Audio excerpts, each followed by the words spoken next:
So, hello guys, this is Mary. Shalom.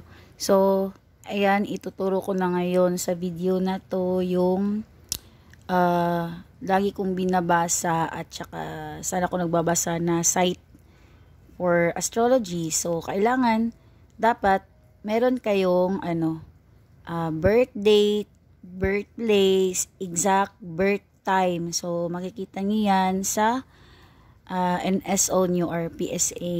So, kailangan exact hour, exact minutes, at saka AM ba or PM. So, first, punta kayo sa Google. Ayan, Google. So, kung nakikita nyo sa akin, nakalagay na talaga ito. Kiniklik ko na lang siya. So, pupunta kayo dyan, guys, sa astroseek.com. Once na andyan na kayo sa astroseek.com, punta kayo sa ayan, daily horoscope. So, pag once na andito na kayo sa daily horoscope, i-fill up nyo lang to dito. So, for example, fill up natin 10, tapos September, tapos 1990. Then, lagay natin, example lang din, 9 AM. Try natin, Manila. Ayan, so click Manila. Then, generate. So, ayan, October 13 ngayon. So, ayan yung mag-generate niya. Calculate daily horoscope. Once na andito na kayo guys, yung gagawin nyo lang talaga, di ba nakalagay dyan day. So, ngayon today yan. Tapos, pwede niyang per week, per month, per year. So, depende na sa akin, kada araw. So, babasahin mo lang yan kada araw. So, bukas, October 14, ayan. So, ito yung babasahin mo, ayan. Kahit hindi mo maintindihan yung transit moon in the 4th house, kahit hindi ka pa marunong magbasa ng birth chart, basahin mo lang talaga lahat ng paragraph dyan, ayan. Basahin mo lang siya ng basahin. Ayan. Tapos next day na naman, next day na naman, next day na naman. So, why? Kasi, ilagay natin guys ha. Ayan. Like ito, example lang ha.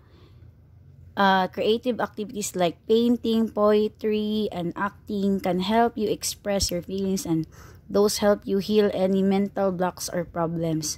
So, pag ganyan, pabalik-balik yan everyday. Pabalik-balik yung parang reading. So, ayan. So, kung may ka, ayan, di ba? Pabalik-balik. Ano nito? October 14, 2024. Pero andyan pa rin, creative activities like painting, poetry. Ayan. So, kung may napansin kayo na dito sa binabasa nyo, na paulit-ulit talaga siya. As in, sobra. Paulit-ulit. So, it means hindi siya mangyayari now, but it's giving you information ahead of time. Parang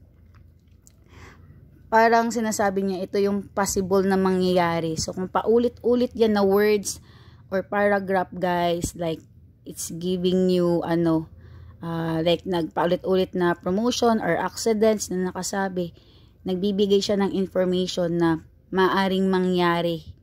So, it's either days before or months before. So, ang nangyari sa akin, paulit-ulit kong nakikita mula pa June nung way back 2021, mula pa June, nagre-read na ako. Lagi kong nababasa sa paragraph, example dito, may promotion. So, nung pagka-July, meron pa rin promotion. Nung pagka August, September, October, November, December, may promotion hanggang sa next year. Lagay natin 2021 yun, no? Nagbasa ako. 2022, meron pa rin.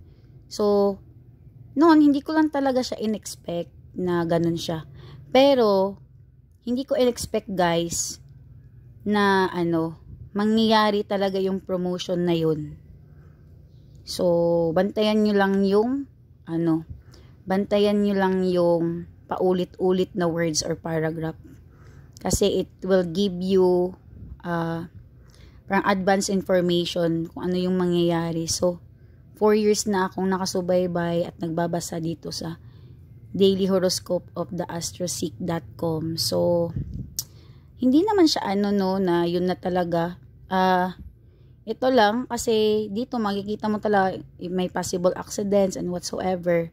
So, meron kang mga safety measures or preventive measures na maaari mong gawin para para ang tawag doon, maiwasan. So, at saka hindi ka rin mabigla in time if ever may mangyari o yung mga tao pala na may hidden agenda sa'yo. Malalaman mo rin kasi nakalagay yan dito.